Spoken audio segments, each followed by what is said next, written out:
I don't think anybody will judge our work harder than we judge our own work. So we have to sometimes be able to take ourselves out of the equation and say, is the message that I want to share in this piece there? There's over 1.9 million podcasts. Most of them never see the results they expected. They want to monetize, but their show ends up costing them money, and they never achieve the listenership they desire. This show will help you launch, grow, monetize, and inspire with your podcast. Get ready to take notes, because here's your host, Adam Adams. Hey, it's Adam Adams. And generally, as you may have gotten accustomed to, any even-numbered episode is supposed to be me alone pouring into you and your business.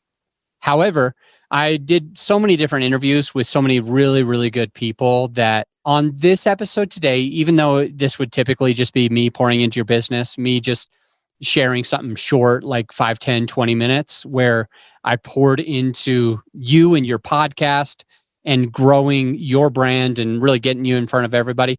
I'm going to do that today with an interview. So let's get right into it. And we're back with another episode of the podcast on podcasting. I'm your host, Adam, AAA Adams, joined with Sandra Noemi Torres. How are you, Sandra? I'm doing great, Adam. Thank you so much for having me. I feel so privileged to be on your show. So thank you. Thrilled to have you and excited to kind of dive in. I think some of the things that I want to talk about is a little bit of like messaging, getting in front of the right people, social media, hashtags, messaging like on your podcast and in advertisements and kind of like social media. And I think you have a lot to offer on that topic. So I'm sure we are going to get into it. Just let the listener know a little bit about you.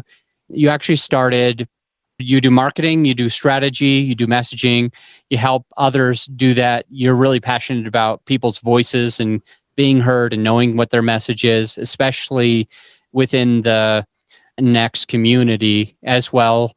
I know that you founded, it's called United Latinas, right? Yes. And additionally, I know that helps minority entrepreneurs, business leaders in entrepreneurship. And you do workshops for that, is that right? Yes, we do. What's workshops. like one example of like a workshop that you host for the Latina entrepreneur community? Yeah, we have several different types of workshops. One would be a take the stage workshop where it takes them through a process of getting clear on their voice and their messaging and owning the mic, at least grabbing it and feeling confident and getting used to that confidence, right? I think we have to do that a bunch of times before you get real good at it. Awesome. And I have several questions for you. I want to start just like by understanding when you started your podcast, because it's only been a year or so. Is that right? Mm-hmm. This one, yeah. When you started, you had another one. Mm-hmm. Well, tell me about that one too. Yeah. Before I get into questions. No, that one I had about 2 years ago. It was a podcast radio. So we were on the radio every Friday night for about 3 months. And that was the original. I did have a blog talk radio in 2010. I'll tell you that. That file's still floating around there. But about in 2018, it was about 3 months. And it was a radio podcast that we did. What was it about? It was minding your business, which is literally minding. We're talking about business strategies and life strategies, right? Things to manage our own personal well-being and our life at work.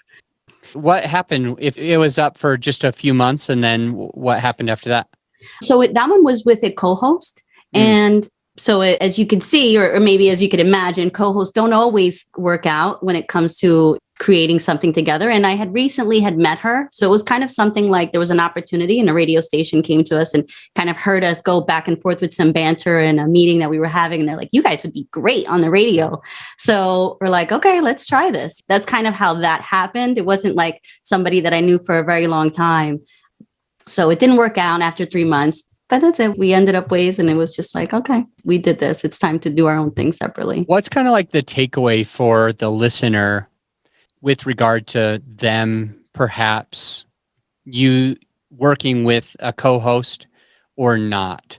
Because I definitely know lots of people that feel like that co-host is more of like a crutch, just because they might be lacking a bit of self-confidence, which I think we all do in a way. And they might think, if I have a co-host, I'm more likely to actually produce content because A, I'll be accountable to somebody else, and B, it'll take some of the burden off of me. So there's probably a lot of people that are listen to this episode and that are already kind of considering having a co-host. So what are the pros and cons, and what do we need to consider before doing it? That is a long list. I would say first thing is, if you're the one that came up with the idea, like how did the podcast evolve? If you're the one with a vision, then getting a co-host may not always get you to that vision yourself. If you're very like, this is what I want to talk about, these are the issues that matter, this is the funness that I want to bring. And unless your co-host is very in line with that, you're going to bump heads at some point. If you have a trusted relationship for a long time, many years, and you guys really fully understand how to banter and how to feed off of each other, that's wonderful. That's great synergy. I heard beautiful synergy on podcasts. But if it's brand new and you're already waiting for that person to be ready, that's the other thing, right? Sometimes you're going to be ready and you're like, and maybe that co-host might have some issues where they can't be on the show or on that episode. And then you may feel, crap, I can't do it then. So you have to, I would say, like, be very in line with that person if you're going to make the decision. And if the vision is yours, you have to pursue it solo, I think, in my opinion. And don't let, if you do have a co-host and that co-host can't appear for a couple episodes, pursue it anyway. Like, keep doing it. Don't use them as a crutch. Make sure that you're delivering that message and you're creating the content consistently. Cool. A lot to think about, because I know that for me, when I first started my first podcast, there was 3 co-hosts, and it was definitely too many, and the other 2 died off pretty fast just because kind of getting our schedules together wasn't always easy. And I think the podcast can be valuable with only one host, and you don't need 2 or 3.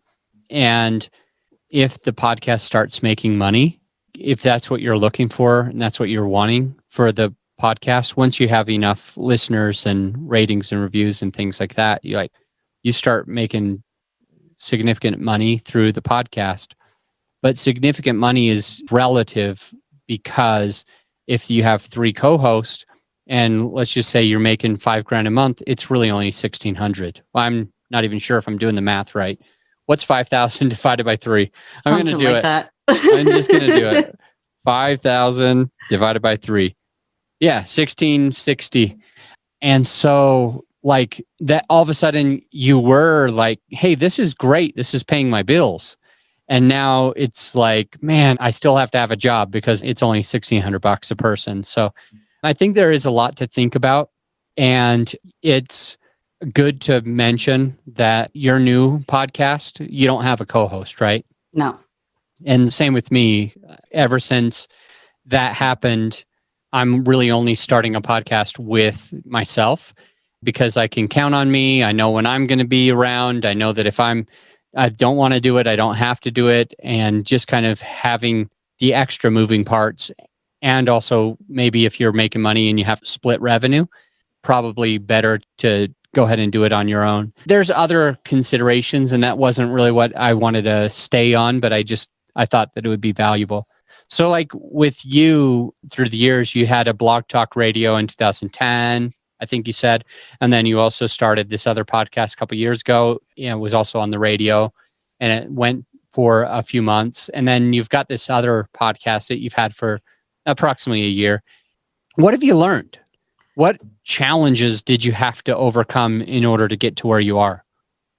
Challenges. That's really interesting question, because I don't consider things specifically challenges. I'm very tech savvy. I like working with editing software. I like the world of marketing and business and all of the cool tools that are out there that help us do our job better. When it comes to people that I want to interview or conversations that I want to have, I have found, just I guess through my life experience, just reaching out has always been the way, right? I think that's how we all process and get our interviewees, is reaching out to someone. Specific challenges, I would say, if I don't have bulk episodes in the tank kind of thing, and then maybe I have to figure something out, or I've always just processed through everything. My goal is to drop an episode every Monday, do or die kind of motive. That's kind of my thing. So maybe on the weeks that I didn't feel like recording, I guess that would be the biggest challenge. On the weeks that maybe I was off or didn't feel like recording that week, I created a solo episode, but I made sure I dropped something. So I didn't really consider it a challenge. I just, like you said, you can hold yourself accountable. You can depend on yourself. You know when you're going to get it done. So I think that's the key. Okay. No real hard challenges. And for you, it's more weekly, every Monday. Is that right? Mm-hmm. And you've been editing it on your own?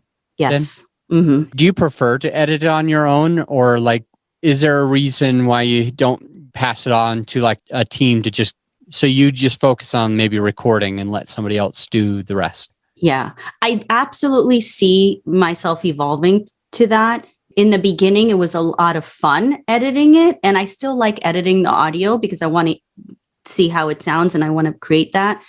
The video portion, I might start outsourcing that. I would come to you. I always tell people about you. I'm like, you got Adam Adams. He does it. But okay. But so the video, portion. So for you, you enjoy the creative process. You like hearing it. You want to make sure that it sounds good. But like the video, is it just like videos maybe more of a challenge than the audio, or it takes more time? Why would you, out of curiosity, why would you give that part off, but not really the audio editing? For the video portion, what I'm looking for is to create those teasers and the clips. So while I can do basic video editing of chopping off the front, putting intros, outros, the clipping and the finding those pieces that I want to promote, those teaser clips is what has become, maybe it's a little too much for me to do it all. Got it. On top of everything else. So like through all this time, how do you get guests? I'm trying to think of the right question. Within getting guests on the podcast, is there any automation or tools that have helped you make it easier?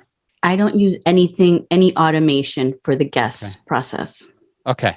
How about for like, do you use Calendly, or because that's pretty helpful, because like thinking about having to go back and forth, it can get really frustrating. So you do use Calendly? I use Calendly sometimes, and I got to tell you, it doesn't always, because I don't use Zoom specifically, which I'm going to go back to using Zoom for my video. I was using Streamyard. So Streamyard, I had to manually create a link anyway and then send it in. So that's why I didn't have that process where it sent them the link automatically, but I will be doing that going forward. I'm finding that even the Zoom quality of videos is better than the Streamyard, even though I really liked it.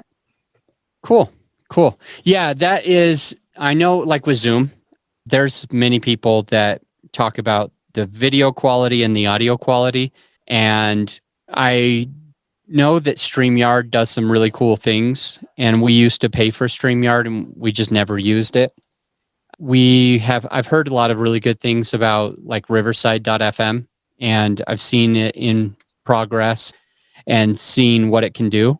But it's still like with Calendly, I can add the Zoom and it just creates a brand new one. And so I've always said like, yeah, you'll get more quality out of using like Riverside.fm for the video. But if you're doing multiple episodes a week or a day, it can get really exhausting because you're always having to give somebody, you'll either have to give everybody like a unique link on your own as you're creating it manually, or B, you'll have the potential of having people log in while you're recording. And so I would way rather use something where the audio was always perfect and the ease of use. So I think it's interesting that you're one of very few people that would agree with me on that. Most other people are like, they look down their noses, oh my gosh, you're using Zoom. No, Zoom is fine. Zoom works just fine. There's a couple of issues, but it solves a lot of other issues because like I can have 8 people on a Wednesday come on to the podcast back to back, and I never have to worry about somebody logging into the Zoom meeting while I'm recording. So good stuff. Any other like hacks that you've learned through podcasting that it could be valuable to somebody who's been doing this less than a couple of years? Yeah, I would say whichever hosting that you go with, you mentioned a couple where they have their own distribution channels, right? So a lot of them will distribute you, put you in the Apple, put you in the Spotify. They'll have their own distribution. Whichever ones you're not in or that they don't distribute, don't shy away from feeling that you can add your podcast to those channels. And one that's often forgotten, iHeartRadio is a big one, obviously. And the one that is always forgotten is Amazon. If you Google my name in Amazon, you'll pull up my podcast quickly.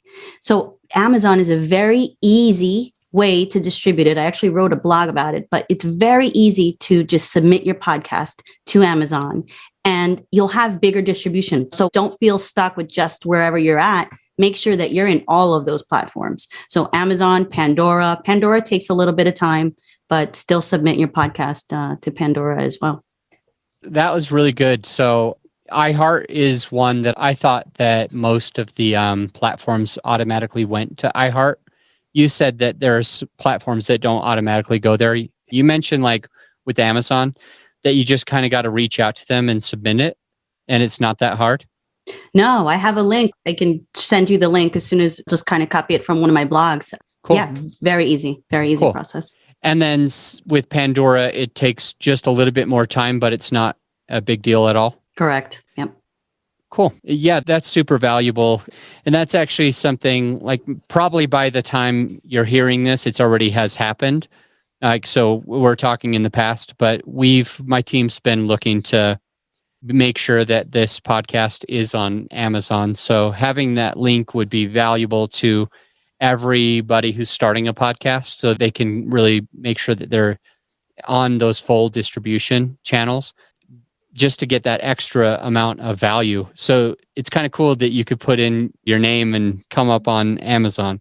Yeah. So that's just basically you're sitting there and you say, Alexa, play Cafe Cone Leadership, and it'll do it. Yep. Siri too. And Siri. Okay. So with Siri, is that different from Amazon or is that connected? I don't know where she pulls it from. I don't know if I'm assuming maybe Apple, but any audio or of those voice assistants. That's cool. Nice. I agree. One thing, so as we're recording this, we're still researching the Amazon thing, and what you're about to share is going to be really beneficial. But by the time this is aired, we'll be the pros at it. By the time this is aired, just because there's always a lag several weeks after. But that's something that we're focusing to serve clients with, is to make sure that they're on all the distribution channels. So it was really valuable just to me personally that you brought up the Amazon and that you're going to make sure that we have the link so that we can get our podcasts on there. So thank you. How about wondering, like you mentioned earlier, that you don't think of some things as challenges. So it's going to be tough for you maybe to answer this, but if there's something that you're still working on with your podcast, like making sure that it gets out in front of the right people that you have had on or that you want listening can find it, or they're leaving ratings and reviews, or whatever it is. Like, is there something that you're currently working on since you don't have challenges? Is there something that you have lots of challenges? Is there anything that you're currently like working on to improve your show? Always looking to improve my show. So I tend to, everything, every aspect of it. I'm never settled with this is perfect. I think I'm content with the journey of discovering, right? I think I heard Gary Vee once say, there is no place you get to, right? It's the journey that we enjoy. It's the hustle. And hustle may not be a good word for everybody, but whatever it is, the life experience, the things we have to do every single day, that is the fulfilling part. So I'm always looking to improve the show, the types of questions that I ask, the voice, the sound, making sure that if there's anything I need to tweak, making sure that the copy on the notes are there, which I need to be. That is a challenge for me, actually. Hey, I just found it. Nice. I just found it. It's the notes, not what's the word for it? Show notes. Thank you. Yes. Cool. So never settled, never perfect. I'm going to come back there because I love that thought, because you're still doing it. And others might be afraid to even get there because it's not perfect there, because it's not settled. They only want to produce something that's settled. So I'm definitely going to go into there. But you mentioned there's a lot, and you're always constantly improving on all of them. For example, the questions that you ask, the guests that you have on, the sound quality, your voice, the microphones, how you use the microphones, the other parts of the equipment. Even you mentioned that you were using Streamyard, now you're going to Zoom. So it's always this very fluid, organic, living and breathing organism called your podcast. And each and every day, you know that it's not perfect, but you continue to put it out. You mentioned the show notes. So maybe we can spend some time like just brainstorming the show notes a little bit in case there's something of value that I can give you even on this podcast that might help others as well. But as far as like you feeling like you're never really settled, it's never really perfect, what is out there that's allowing you the freedom, the ability, the gall to actually edit and publish an episode if you still feel like you're going to be better tomorrow?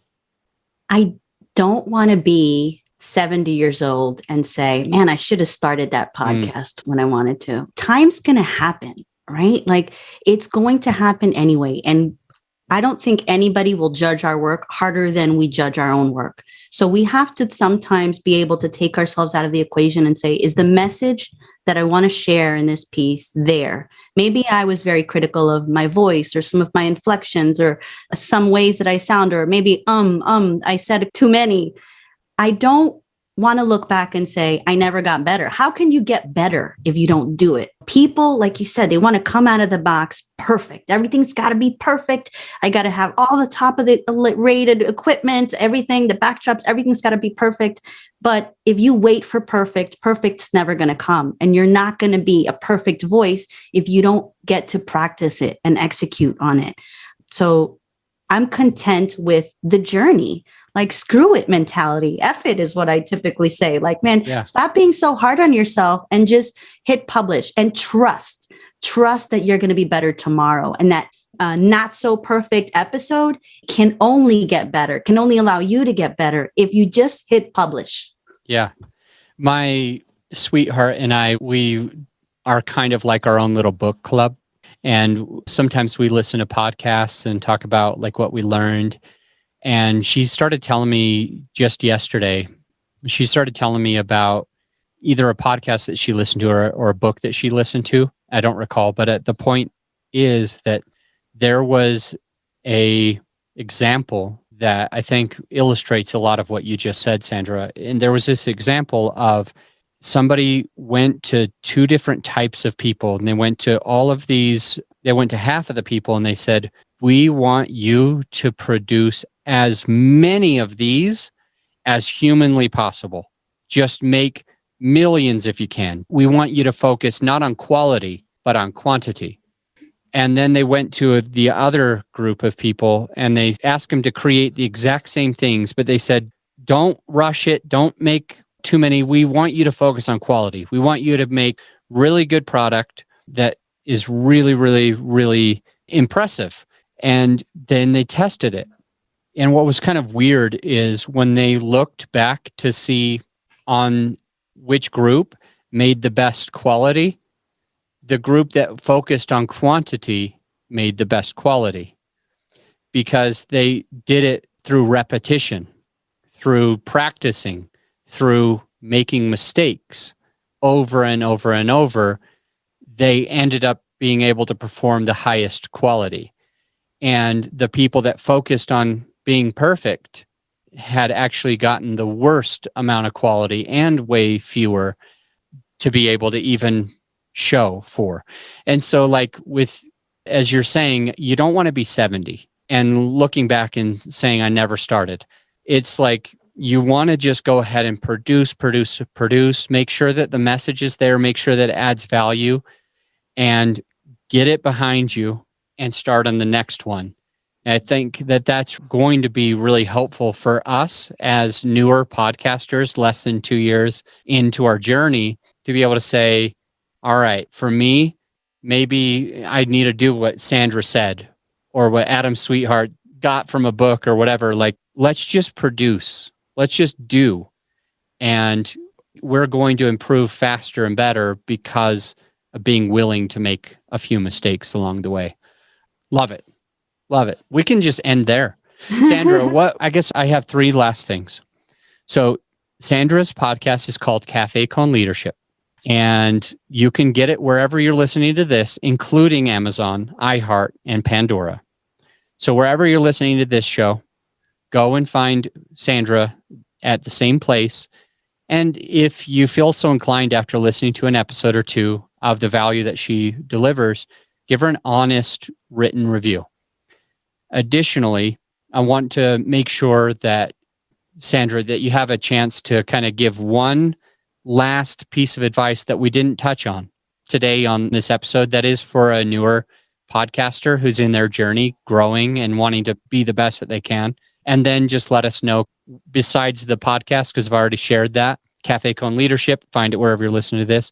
How does the listener find you and get a hold of you if they wanted to work with you? So number 1, go and find your podcast. Number 2, Sandra, what's the big piece of value? And then after that, just let us know how we can find you. Thank you so much, Adam. For the piece of value, that's something that we didn't cover, would be to study others that are doing it. Listen to how others in your industry or in your field are asking questions, the types of questions. Ultimately, it comes down to the questions that you're asking. So try to find questions that are intriguing, that really allow somebody to come up with an answer that really does deliver and drive value for your audience.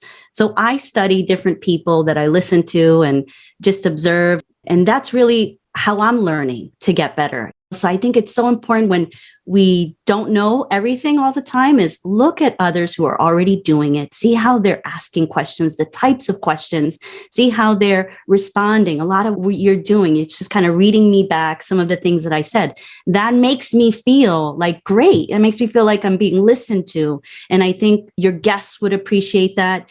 We come off as better podcasters when we're doing those habits. So I would say that for sure. Cool.